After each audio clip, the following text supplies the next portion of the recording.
It's my pleasure to introduce you Dr. Tom LaFramboise. He is from our genetics department in the School of Medicine. And he has a quite inspirational background, I would say. Tom received his BS from the University of Michigan and PhD from University of Illinois and Urbana-Champaign, both in mathematics. And then he spent 1 year at Kenyon College as a visiting assistant professor, and then he joined Marietta College in Ohio as an assistant professor. He got his tenure there, he became an associate professor, but then he decided that he wanted a new challenge. He went on to do his master's in biostatistics at Harvard. After getting his master's, he spent some more time in Boston as a postdoctoral researcher at Dana-Farber Cancer Institute and Broad Institute of MIT and Harvard. And then finally, he came back to Ohio as an assistant professor of genetics. He is also an adjunct staff at Cleveland Clinic Genomic Medicine Institute, and he is now with us to present his research. Please. Okay. Thanks so much for the introduction. I was just telling Mehmet, it's great to be able to talk to a computational crowd, because these days I'm so used to talking to biologists that I sort of have to hide all the mathematics, and I'm not allowed to show any equations or anything. So now it's nice to be able to actually expose some of the mathematics, because I usually don't get to talk to folks like you. So it's a real treat. So I thought I'd start with this slide, and this is just the slide for the Human Genome Project. And the reason I wanted to start with this is twofold. Is there a pointer? Do you have a laser pointer available?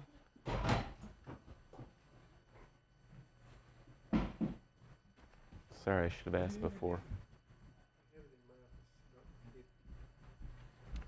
If you wouldn't mind. Thank you. Sorry, I should have thought of that before I began. I'll forge on while you get it.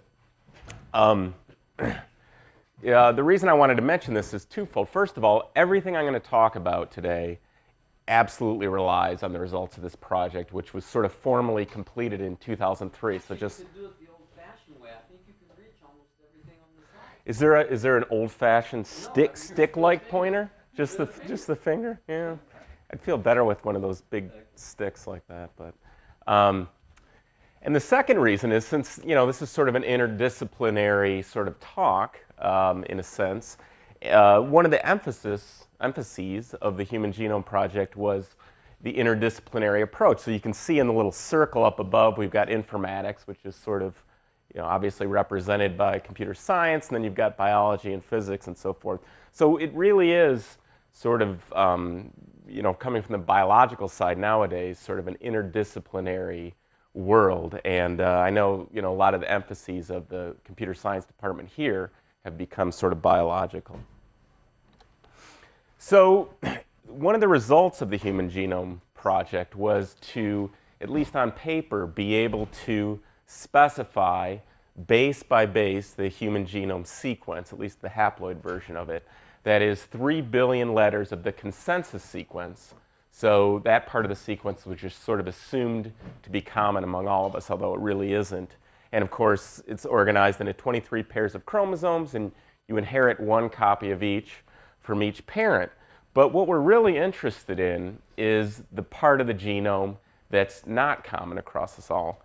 And this is a quote shortly after the initial draft of the human genome sequence was published from Francis Collins and Victor McCusick, who the latter just died this July, actually, that while human DNA sequences are 99.9% identical, what we're really interested in with regard to disease susceptibility is the remaining 0.1% of variation. And those are the parts of the sequence that we're really interested in terms of disease susceptibility and so forth.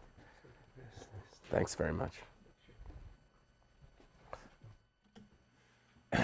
So up until very recently, it was believed that the absolute most common and important part of human genetic variation took the form of single nucleotide polymorphisms. And these are just single base differences where each version of the base appears in some significant proportion of the human population. So they're estimated to occur every 100 to 300 bases. And estimates are that there are approximately 10 million. Not all of these have been validated. And the sort of major database that catalogs and characterizes these variants is dbSNP. And currently there's something like 6 million validated SNPs in dbSNP. So most of you probably know this, but just in case, this is just a specific example of a real SNP. So if you look in the black, this is real sequence from chromosome 18, just moving along the chromosome. And all of us share, and both copies of chromosome 18, this sequence in these positions. But if you come to this particular base, indicated here in teal, this is an AC SNP, and it's been validated. It's in dbSNP. And they use these RS identifiers to indicate, to identify the SNPs. So what the Human Genome Project has allowed is to actually put genomic coordinates on these positions. So literally, this position, if you start counting from the end of chromosome 18, one by one, once you get to position 53,945,237, you come right to this spot. And 70% of our chromosomes have an A at that spot, and 30% have a C there. But of course, we're diploid creatures. We get one from mom and one from dad. So it turns out that, you know, if you look in this audience, probably, something like half of us will have an AA genotype there. Half of us, or 40% an AC, and 10% a CC. So there are 10 million of these, roughly, across the genome. And of course, commercial enterprises have sort of caught up with this. And now, amazingly, we're able to assay in one technology, or actually these two companies have gobbled up a lot of the market share, hundreds of thousands of these genotypes from an individual at once.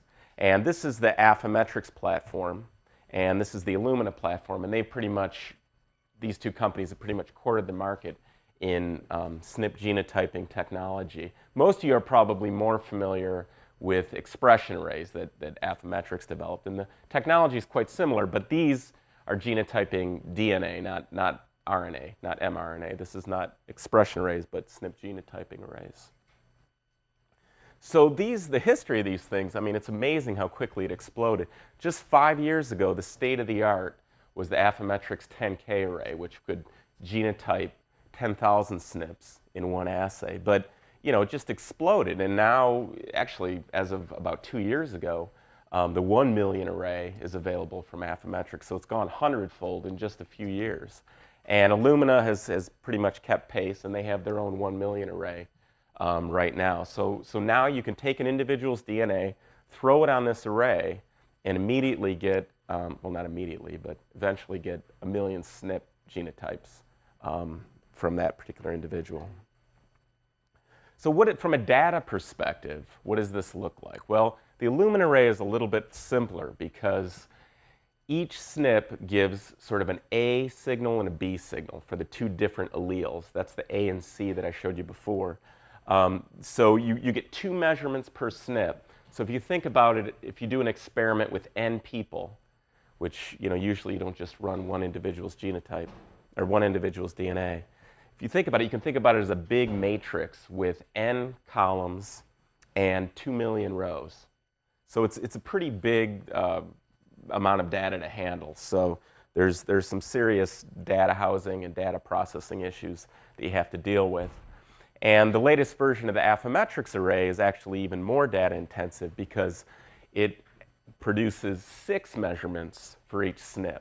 3 for the A allele and 3 for the B allele. They're actually kind of repeated measurements in the latest version of the array.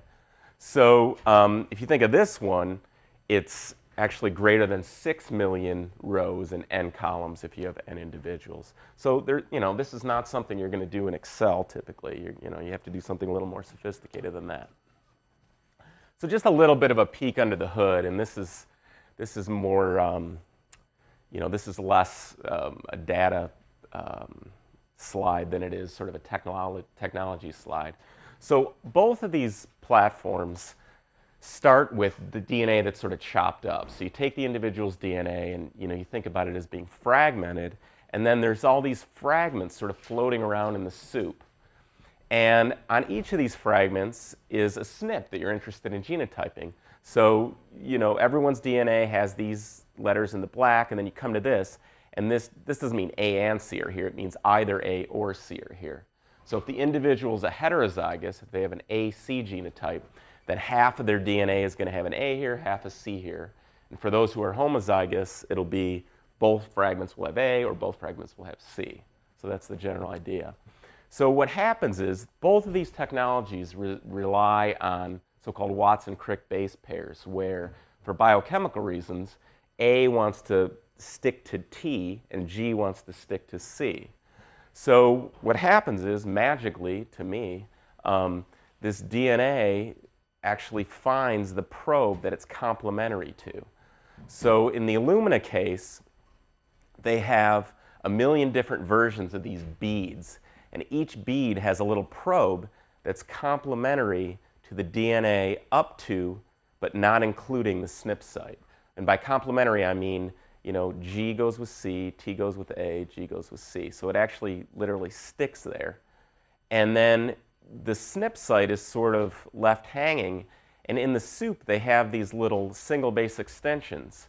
The A's and T's are labeled in red, the G's and C's are labeled in green. And so if the individual has an A here, the red will find its way there, and the optical scanner will see the red signal. Whereas if a C is here, the optical scanner will see the green signal, and if they're heterozygous, it'll see a little red and a little green. That's a little bit of a simplification, but that's basically how it works. So the Affymetrix is a similar principle, but it's a little bit different because it actually has the SNP site in the middle of the 25 base probe, and they label the DNA fluorescently so that the DNA actually lights up when it binds. And you have some non-specific binding, but the general principle is that the closer the DNA matches the probe, the brighter the intensity will be on the chip. So that's just a sort of a quick overview of how the technology works. Here's a little cartoon. You have the DNA, and it hybridize it to the array, and then you wash it off, and only the DNA that's complementary to the probes will sort of stick, and then it lights up. You have an optical scanner with the intensity measurements, and then the sort of statistics or the computer science or the modeling or what have you kick in, and you interpret these intensity measurements with regard to genotype and other sorts of things that I'll talk about. So these things were originally developed for genome-wide association studies. That is, to try to track down the variants that contribute to disease susceptibility. So a simplified version of that is, what we're trying to find is, again, moving along the genome, everyone has this, then you hit the SNP site, and we're trying to find SNPs where if you happen to inherit the A allele, say, then you're less likely to get, say, prostate cancer. But if you happen to inherit the C allele, then you're more likely to get prostate cancer. And that was originally the idea in mind behind these tools, to try to track down these variants. And there's been a huge body of literature already looking at a variety of diseases, including cancer, and inherited susceptibility to these diseases. But in just 4 years ago, the community kind of got thrown for a loop, because all of a sudden, researchers realized, and these are the two seminal papers that sort of track these things down, that SNPs weren't the only game in town. In fact, there's something called copy number variation, where instead of just single base differences between two individuals, you had entire chunks of DNA that were either duplicated or missing when you compare the two individuals. So, how would it be missing? We have something less than 3 billion. Yeah, that's basically, yeah. This is the slide. So literally, and there are biological reasons why this happens during recombination. That's what people think the mechanism is. But if you imagine that ancestrally, if we go back enough to a common ancestor, we all have, say, this sequence, which is, say, 1 million letters long there. then there are regions in the genome, lots of regions in the genome, it turns out, where a lot of us actually have that sequence duplicated, or a lot of us have that sequence deleted. And these are all over the place in the genome. And nobody realized it until like 4 years ago, that it was so widespread. People thought that it was just a weird phenomenon associated with certain mental retardation syndromes and such. But it turns out that it's really common, and some of it seems to have no phenotype involved. So, this is a really hot area of research right now, and I know some folks, including Jing, are interested in this, and we're, in my group, are looking at this, and lots of people. And so technically, the community decided that just arbitrarily, they would say it has to be at least 1,000 bases long. So that's what you call a CNV, that's at least 1,000 bases long and is variable if you look across the populations, how many copies it is. So it can be 0 copies on a chromosome, 1 copy, which we call normal, 2 copies, or in weird cases, you can have many, many copies of it. It's still early days, but rough estimates are that some 12% of the genome is copy number polymorphic. And if you take any 2 individuals, again, these are just estimates, but CNVs account for between perhaps 4 and 24 megabases of DNA between any 2 individuals, whereas SNPs between any 2 individuals contribute perhaps 2.5 megabases. So in terms of real estate, CNVs are a larger source of genetic variation, but if you count each CNV as 1 unit, it's less than SNPs. So it depends how you count. And much like dbSNP that I mentioned earlier, the database of genomic variants is sort of the database that people look to that characterizes CNVs. So this is an example of a study someone did. It just came out, I think, in 2007. And this is Craig Venter's genome, where they looked at chromosomes from his mom, chromosomes from his dad, and compared each one by one. So look at Craig Venter's mom's chromosome compared to Craig Venter's dad's chromosome, and look at the differences and count them up and categorize them and so forth, and just keep going all the way through. And what they found is, as I say, if you count discrete differences, so each CNV, even if it's a megabase long, just counts as 1, then non-SNP variation, including CNVs, only counts as 22%. But if you count up the real estate, it's 74%. So that 0.1% that I mentioned on my second slide, where they thought that everybody was 99.9% identical, well, that's starting to look like it's not quite right. In fact, 99.5% identical. And in fact, about 1.5 years ago, I shared a cab ride with this guy in Spain, and he told me he thinks it's more like 98% identical, which is kind of surprising. But as I say, it's still early days. So, what's the difference of human and chimpanzee? Yeah, I know. So now they always used to say humans and chimpanzees were 99%. So I guess, you know, we're more like chimpanzees than each other. I don't think so. So it doesn't make much sense.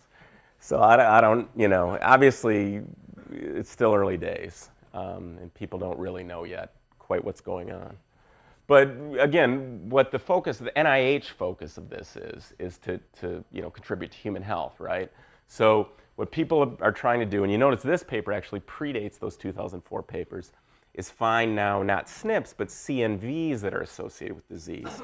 So, you know, more and more papers are coming out saying, oh, well, this is a triplication associated with Parkinson's disease. Here's a paper from 2006 associating a duplication with Alzheimer's disease. This is some copy number with Crohn's disease.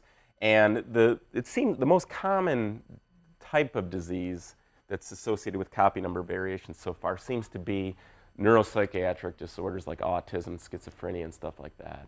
And, you know, biologists could speculate as to why that is, but most papers coming out are something like autism, it seems like, that have been associated so far. But one thing you might speculate is a real good candidate for association with copy number variation. One good candidate disease would be different sorts of cancers. And the reason you might think that is because, unlike most diseases, cancer is really a disease of two genomes.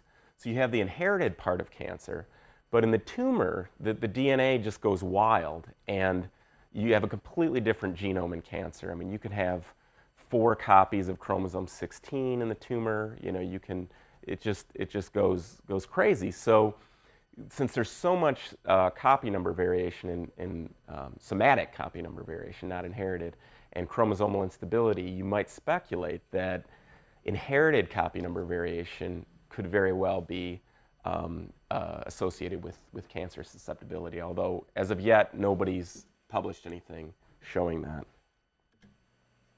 And this is a very, very old slide. People have known for a long time that gains and losses of genomic DNA on the somatic level, again, not inherited, are associated with cancer. And you can see that this particular individual has, say, 3 copies of chromosome 14, a big loss on chromosome 8, and all sorts of things. And you know, these can happen on the gross level like this, or on the more microscopic level where little bits of DNA are just floating around in the cell, or even on the submicroscopic level where you can't see it under a microscope, but you know, there's more like a megabase, say, duplicated or deleted. So because of this, people actually, almost from the get-go, when SNP arrays were produced, realized, well, we can find these copy number changes using SNP arrays. Even though they're designed to genotype SNPs, it turns out that you can use them to find amplifications and deletions of chromosomes. And one of the reasons for that is because of the SNP genotypes, because you have this loss of heterozygosity where you lose one of the parental chromosomes or a piece of it. So the SNP genotypes will turn from heterozygous to homozygous. But also people realize that you can use that brightness, that intensity on the SNP array as a proxy for the copy number, the amount of DNA that's there. So, you know, the earliest paper that I'm aware of came some 8 years ago using the very, very early versions of the SNP arrays, which had something like 1,000 SNPs on them. And these are the first papers that I'm aware of that actually use them to do copy number. But you notice they really pretty much predate the discovery of germline copy number variation on a large scale. So this is just interrogating somatic copy number variation in the tumor genome. So subsequently, you know, from the computational side, where I come from, many algorithms, including some I worked on as a postdoc, have been developed to convert that SNP array data into copy number inferences. And for some reason in the community, everything has to have its little acronym. So, you know, there's all this alphabet soup of acronyms, and you know, they're all different in some way, but they really all rely on the same principle, and that is, you know, you run a normal genome that's supposed to represent the copy number 2 signal, so you can just think of that as your denominator in a sense. And then the numerator is the intensity from your test sample or your tumor. And any time that ratio is significantly bigger than 1 for a stretch of SNPs, you can infer that there's an amplification there. Anytime it's significantly less than 1, you can infer a deletion. So this is, again, one of the earlier papers that shows that data. And you can see from chromosome 8 that you can see some high-level amplifications. And these are normal regions, and then some hemizygous deletions. So I'll just, since this is a more computationally oriented crowd, I'll just briefly touch on some of the ways that in the past we've modeled this copy number, the probe intensity as a function of copy number. And this is work that we did with the 500K array, which is the predecessor to the current Affymetrix array. So it can interrogate 500,000 SNPs, only 500,000 SNPs across the genome.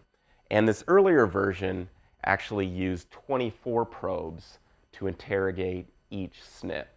So 500,000 times 24, that's what, 6 point some million, I think. Is that right? No. 12, yeah, that's right. Some 12 million measurements from this array. And Oh yeah, because it's actually 2 chips, that's why. So what we did is we took this 24 probe set that interrogated each SNP and sort of dichotomized it in a bunch of ways. So back then, Affymetrix had the perfect match probes and the mismatch probes, which I think they still use for expression arrays. And each probe could be either classified as perfect match or mismatch. Each probe interrogated either the A allele or the B allele. Remember, there's 2 different SNP alleles. And each probe was either centered so that its middle base was the 13th base, or it was sort of moved along so it wasn't necessarily the middle base that, that it was interrogating. So, or that was the SNP site. So, so what I mean by that is, suppose this is our target DNA fragment that's floating around in the soup, as I mentioned before, and the SNP site here is indicated in teal. So what you would have is you'd have these 4 probes that, you know, for most of the probe, it was perfectly complementary. See, A's go with T's, G's go with C's, all the way up to the SNP site. And the perfect match probes, the A and B probes, would be perfectly complementary to either the A allele or the C allele. But the mismatch probes, they would alter the middle base so that it would mismatch. And they designed it this way so that it would kind of measure background signal. That was kind of the original idea. They've actually since abandoned this design. And then the offset probes were similar, but seems to be dying. That's okay. The offset probes were similar, except now the SNP site is not the middle probe. So on the mismatch probe, when you alter the middle base, you actually get a differential number of sites at which it mismatches the target sequence. So the mismatch offset A probes mismatch the target sequence for the B allele at 2 spots and the A allele at 1 spot. So what we did is we just counted up the number of bases that each probe mismatched the target DNA sequence. And you know, you could just make a table. So all 24 probes fit into one of these categories. And we built our model based on this table on the right with the model assumption, which is sort of biologically or biochemically quite reasonable. That is that the less bases at which they mismatch, the stronger the binding will be. In other words, the stronger the match in terms of Watson-Crick base pairs, the stronger the binding should be and the brighter the signal you would expect. So we built this model. We built a model of probe intensity as a function of so-called allele-specific copy number. And what we meant by that was that we were going to count not just the total copy number, but how many copies of the A allele the individual had and how many copies of the B allele the individual had. So what that means is that for a normal genotype, if a person just has one from mom and one from dad, if they have an AA genotype, then CA would be 2 and CB would be 0. If they have an AB genotype, CA and CB would be 1, both of them. And if they had a BB genotype, CA would be 0 and CB would be 2. So the model that we built, and it actually turned out, we did a lot of model fitting procedures and model diagnostics, and it turns out to describe the data quite well, is a generalized linear model. So all it is it's modeling the probe intensity as a log linear function of the allele-specific copy numbers. And the proportionality constants, or the parameters, as it were, in the model, that gamma, alpha, and beta, are just depend upon this table. So, you know, the slope, as it were, since this is a linear model, the larger the affinity between the probe and the target sequence, the stronger you'd expect the binding, and that would be reflected in a larger parameter corresponding to that particular state. So we could fit it across many, many samples, and we fit it separately for the 2 strands, but I won't get into that. And it seemed to work out pretty well. So what we could do with that is, those were the allele-specific copy numbers, And just doing a little bit of work from the allele-specific copy numbers, you could then infer the parent-specific copy numbers, which means you could get a plot of not just what the copy numbers were across the genome, but what the copy number from each inherited parent was, which can have implications in association studies. So you can see here, I guess this requires a little bit of explanation. Each, the y-axis, or sorry, the x-axis here is across the genome chromosome by chromosome. So the height of, you can think of this as 500,000 little SNPs, little tiny bars, each at a SNP site, and the total height of each bar is the total copy number at that particular locus. So these are two separate lung cancer cell lines that I'm showing. So that's why the karyotype is a big mess. Because if it were a normal individual, you would expect copy number 2 across the genome. And you would expect one copy from mom and one copy from dad, which are the red and green portions of the bar. But here, since this is a tumor sample, you have these really high copy number loci. You have hemizygous deletion, which means you lose one of the parental copies. And you also have homozygous deletion, which is indicated here in black. So you can sort of get a snapshot of what's going on. And the underlying idea is that the genes that sort of live in here are your candidate oncogenes, because presumably the tumor cell likes to see those guys amplified. So that's the general idea behind that. So that's sort of looking at the sporadic or somatic aspect of cancer as a disease. But what about the germline component, the inherited component? And how can we use SNP arrays beyond just genotyping? How can we use SNP arrays to interrogate that? Well, as I mentioned earlier, copy number variation is quite important, but already a lot of work is being done just finding the SNP genotypes that correspond using these arrays. So this is a very recent issue of Nature Genetics where they're doing genome-wide association studies just looking at SNPs at a variety of lung cancers. So now we're back to not looking at tumor DNA, but just looking at a patient's inherited DNA, so say from their blood. Okay, so this is a genome-wide association study they did for lung cancer, they did for colorectal cancer and colorectal cancer. All three of these papers are from the same issue of Nature Genetics, and all three used either the Affymetrix or the Illumina array in their study. So the idea is they genotyped a big panel, say hundreds or even thousands of individuals that didn't have cancer and individuals that did have cancer, and look for differences in SNP allele frequency between the two groups. So that's the general idea, but as I mentioned, you can interrogate copy number with SNP arrays too. So what we're working on, and a lot of other groups as well, and there have been several papers published, is not trying to interrogate necessarily tumor DNA for copy number, but trying to find copy number variants, inherited copy number variants of the type that were discovered on a large scale in 2004 using these particular platforms. So what I'm about to describe is actually some work that Gökhan Yavuz, who is a student of Mehmet's and Moral's in the computer science department, has been working on to try to develop a new methodology to find copy number variation. And most people most groups that when they're using these SNP arrays to try to find CNVs use a modeling approach, kind of like I described before, where they try to model probe intensity as a function of copy number, and then they usually use some hidden Markov model or segmentation approach to find regions of gain and loss.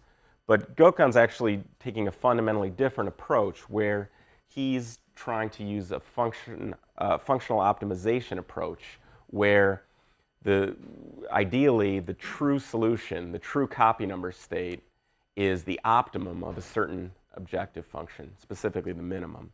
So just to get a little bit more specific about the 6.0 array, unlike the one I described before where you had 24 probes and the mismatch and the perfect match and everything, Affymetrix has really simplified their design for the latest version in that they use just 3 probes and they're actually exactly the same sequence to interrogate each SNP.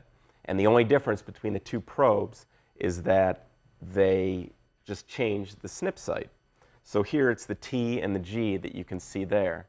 So basically your raw data looks like 6 measurements times 1,000,000.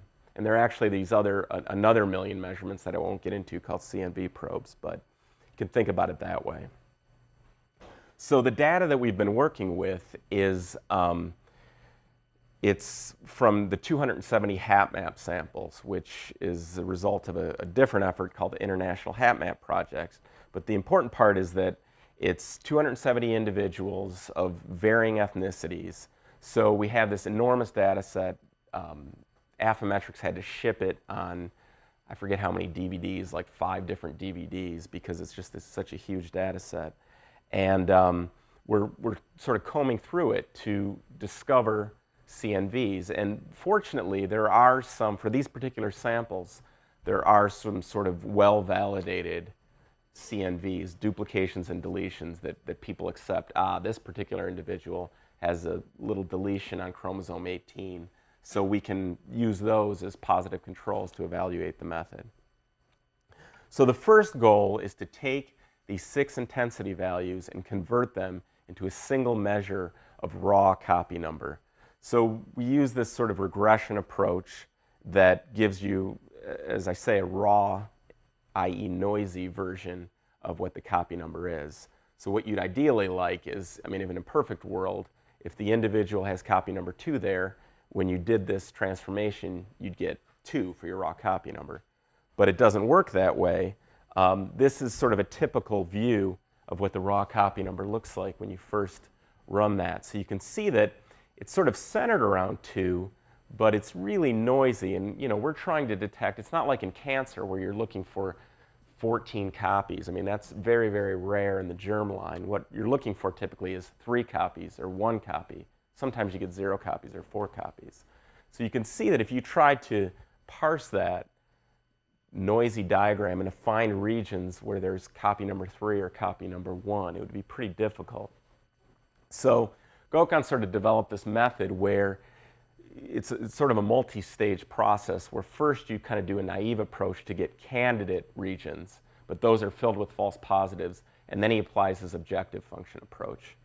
So this on the right is the first pass where you run a low-pass filter to sort of smooth the data. So you can see it's still pretty noisy, but that allows us via thresholding method to give initial candidate regions. So these are the regions that the objective function is applied to. And the objective function, so yeah, I should describe this a little bit. This is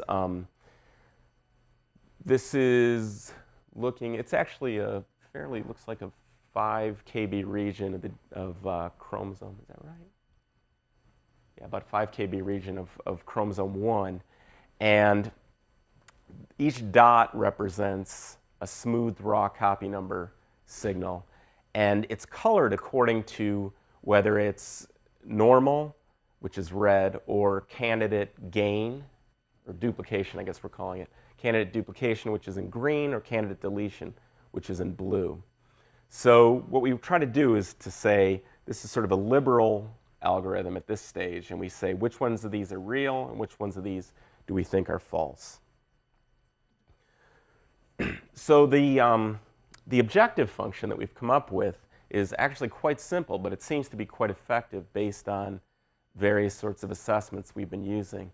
So what it is you try to strike a balance between, you want all the regions of gain to have low variance. In other words, if you have a set of SNPs that are all supposed to be in the same class, you would expect them to have roughly not too much variation in raw copy number. But at the same time, you have to balance that with, if you took that approach drastically, you'd wind up with these really small 1 SNP regions, because if you just have 1 SNP, you have no variances basically, no variance basically. So you balance that with this cut function, which penalizes for jumping too much from state to state. So this is a bit of a simplified version, but those summations are taken over the 3 states: duplication, deletion, and normal. And that alpha is just sort of a tuning parameter. So in this version of the function, there's only one tuning parameter. And it seems to work pretty well because we have a sort of set of gold standard validated regions. We also have access to the DNA. You can order the DNA from a biorepository company, take it to the lab, which we've been doing, and do low throughput experiments to find whether these regions of deletion or gain that haven't been described before are actually real. So, oh yeah, and the optimization of this function, if you try to optimize it over the entire genome, especially 270 samples, it's way too computationally burdensome. So what we've been using is a simulated annealing approach to estimate where the optimum is, and that is decide whether or not each region is true or false. So this is a typical result. The blue triangles that are around the blue dots represent the region as reported in a previous paper that validated this experimentally. So this is a validated region according to the blue triangles, and the blue dots are Gokhan's inferences using the objective function approach. And similarly, you can see things like amplifications, which would be tricky given sort of the noise on the right, but it seems to do a good job with that. So we're sort of actively honing this approach and sort of trying to get a manuscript ready and so forth.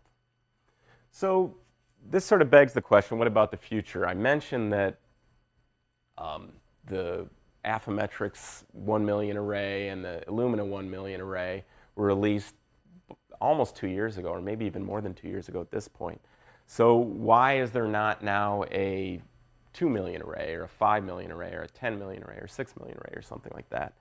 And in my opinion, and this is just my opinion, although some people agree with it, is that in, say, another 3 to 10 years, I think arrays are SNP arrays, not expression arrays necessarily, but SNP arrays for this particular purpose are going to be dead. And that's because there's a new technology coming down the pike that I think is going to replace almost all of these applications, especially in cancer, because there are certain special things about the tumor genome that SNP arrays are blind to.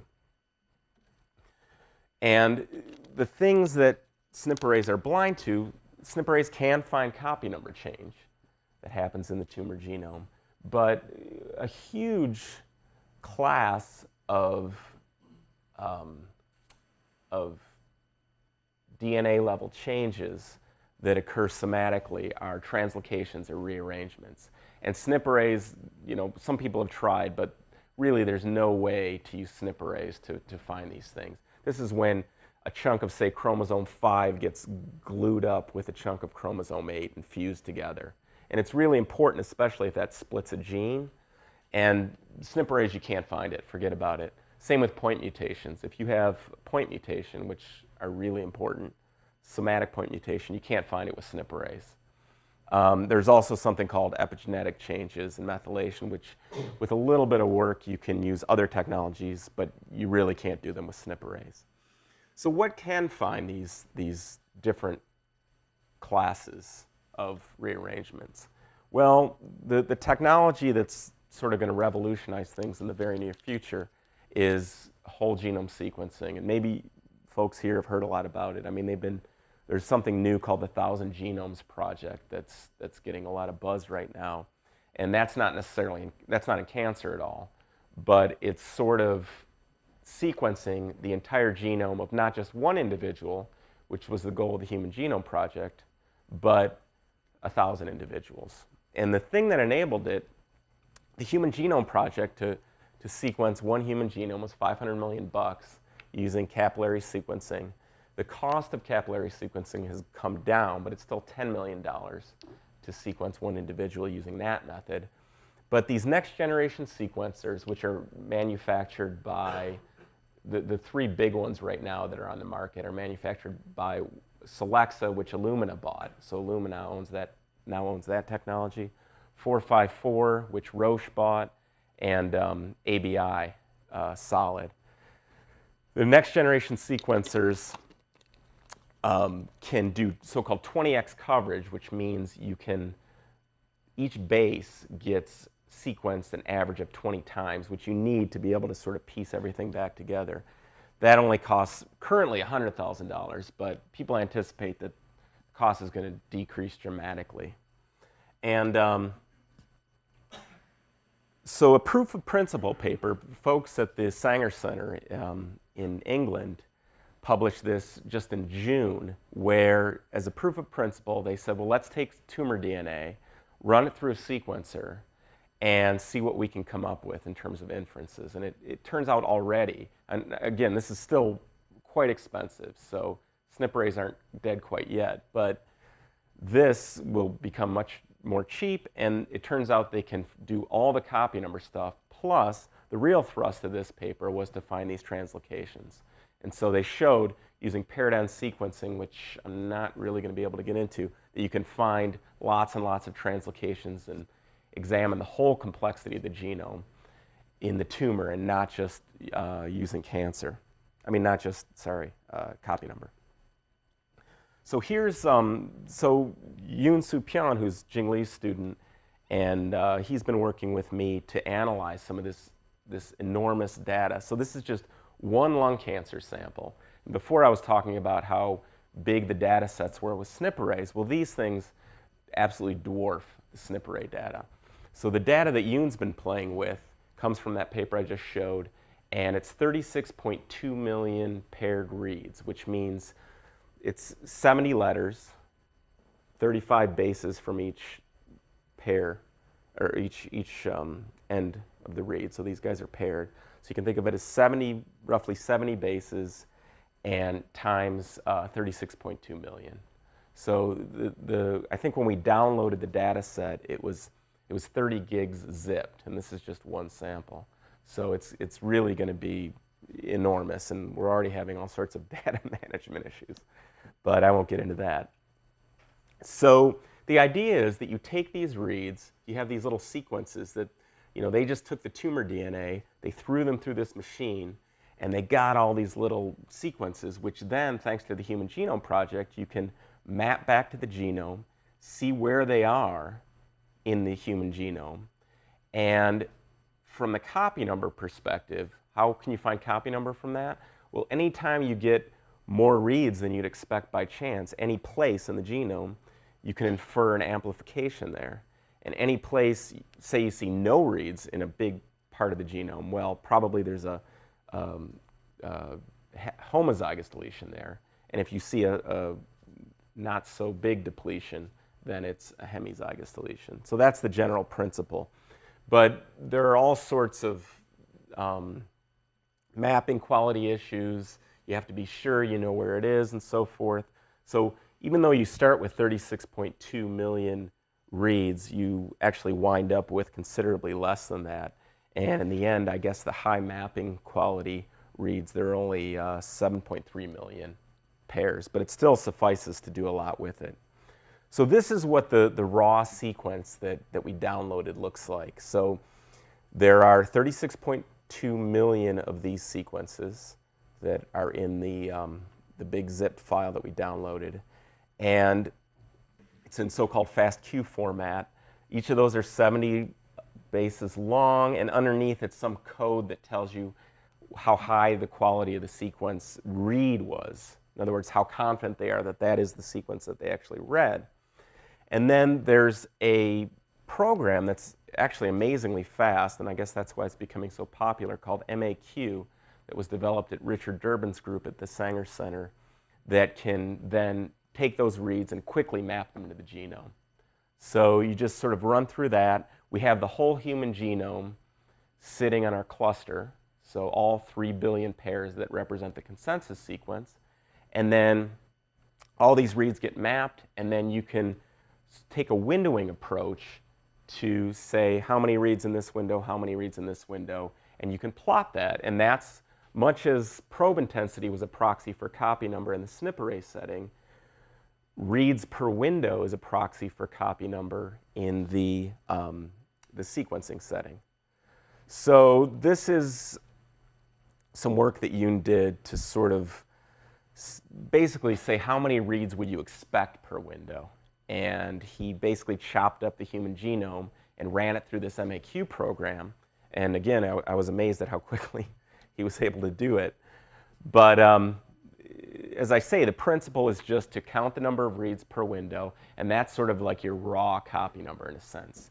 And then to smooth it, Yoon is developing a hidden Markov model approach to infer copy number from these reads per window. So it's still a bit of a work in progress. We're having all sorts of technical issues, but this is what the raw copy number looks like. So for this particular cancer sample, you can see chromosome 10 looks fairly constant. In fact, it looks like it is actually. So even the eye can tell that chromosome 10 doesn't look so crazy, whereas chromosome 11 does. And in fact, these are well-known amplifications. This, for example, this really high-level one, right around 80 megabases, is well-known. So you can actually use this as a proxy for raw copy number. And the HMM, just to quickly go through it, it's a 5-state HMM. So these are the hidden states, are the copy numbers, and they stand for low-level deletions, mid-level deletions, normal, mid-level amplifications, and then high-level amplifications. The observed values are the number of reads per window, and then it's actually completely straightforward to figure out what the distribution for the emission would be. So that's what that is. It turns out it's just binomial, and you can use, others have suggested just using normal approximation, which should be just fine. And the transition probability for this HMM, interestingly, is really a biological question, because you're asking what's the likelihood of transitioning from a normal state to an amplified state at any given SNP. And that really is a biological question, but the community has sort of worked this out. So he borrowed some of this from an earlier paper which used SNP arrays to build an HMM. So, you know, we've been working on this for a while, and then just, if you look at the date on this paper, this just came out, what, 12 days ago, somebody actually said, well, heck, we're just going to do an entire leukemia genome, and we're not just going to only do 36.2 million reads, but we're going to do 5.2 billion reads. So this just came out where they were really looking for point mutations, but they wanted to do 30x coverage. So if you can imagine that one sample with 36.2 million reads was 30 gigs zipped, this is 5.2 million reads from one, or 5.2 billion reads for one sample. So it's just, they don't even post it because, you know, it would take several months probably to download via the internet. So I don't know where this is heading, but you can imagine that the complexity and the enormity of this data is such that you could almost have one database per individual. I mean, each individual deserves its own database if you have data of this complexity. So, you know, I think this is a real opportunity, not for me, since I'm not really trained as a computer scientist, but for more database-oriented people in computer science to be able to handle this kind of data, because more and more of it's going to be coming down the pike. And I think this is really where the future is going with regard to this kind of work. So I'll just close with my acknowledgement slide. The folks in my group, and former and present in the genetics department, the folks that I've borrowed from computer science, including Yoon and Gökhan that I've mentioned before, and collaborators from Boston and elsewhere that have been working on this sort of thing with me. And thanks for your attention.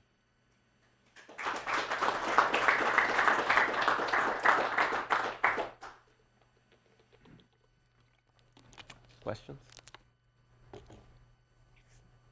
Well, I know that in the last 5, 10 years, there's been a big emphasis on case control studies using SNP data, but clearly this is going to make all that impossible. Trying to do case control on sequencing, it seems ridiculous. So Well, you know, investigations you see we'll be doing.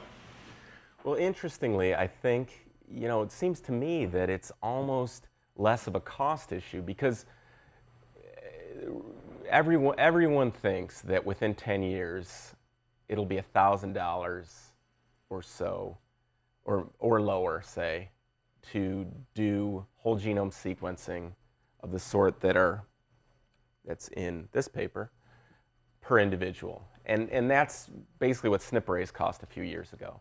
So I don't think it's going to be a cost issue, but really a data management issue. I mean, the cost to actually run the sequencing, I think will get cheaper and cheaper, but how are you going to handle this data? I mean, it's just immense. I mean, you need, so one of the big genome-wide association studies that came out about a year or so ago is the Wellcome Trust Case Control Consortium, where they did 14,000 cases from a variety of diseases and 3,000 controls. So that's 17,000 people. They did it all on, I think, the 500K Affymetrix array. So in terms of cost, I think that in 10 years, the cost would be the same to do whole genome sequencing on 17,000 individuals. But the data enormity is just mind-boggling. I mean, I can't even imagine. So I think the computing is what hasn't kept up. And I think that's going to be the big opportunity. And it's not something that I'm at all comfortable or an expert in, but I think, as I say, it's really a database per individual in a sense. So.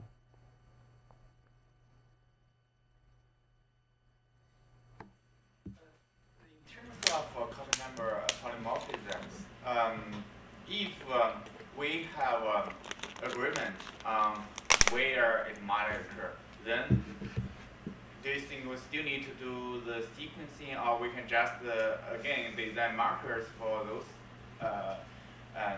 non-CNPs? Yeah, that's a good question. So that's the difference between, sort of genotyping CNPs and de novo discovery of CNPs.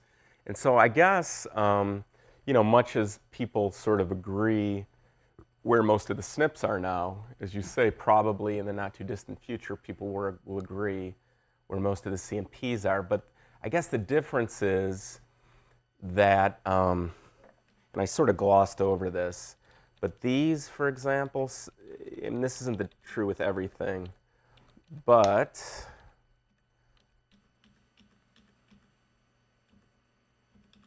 sorry.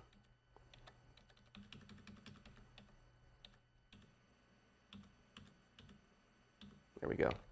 This last paper here, if you notice the word de novo, that means that it actually is not an inherited copy number, copy number change.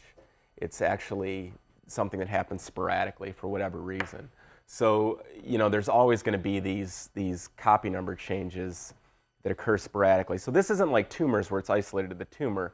It's it's in all these individual cells, but they didn't inherit from the parent. Say one of the father's sperm cells had a deletion in there and got passed on to the kid. So so those sorts of things, they're not ancestral, so it's not quite the same thing. So I think there'll always be a need to sort of look for these de novo copy number changes. But the Affymetrix 6.0 array is already designed to find some of the probes they have are specifically put there where there are known CNPs. So I think you're right in that regard. Anything else?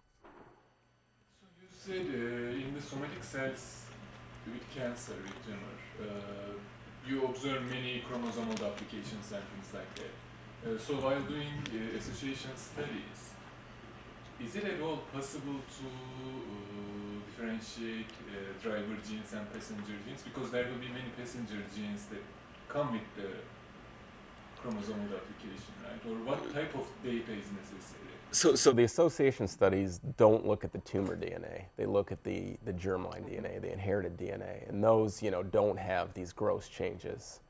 So if you're doing an association study with, say, cases and controls, that's not an issue.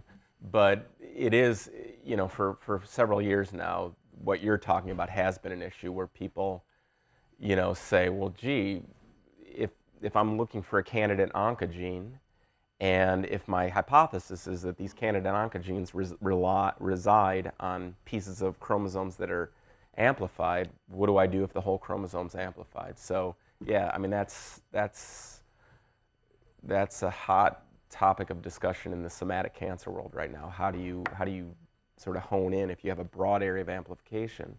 How do you hone in? And one of the solutions that people try to use is to look across many cancer samples and find so-called minimal common regions of amplification, and that the hypothesis is that the oncogenes will be there. Or they look at expression and look for genes when you have an amplification, if their expression also goes up, because it turns out a lot of genes don't. The cell somehow compensates and deregulates that. So that's another hypothesis, but I think nobody really knows what to do, actually. So. Okay, thanks.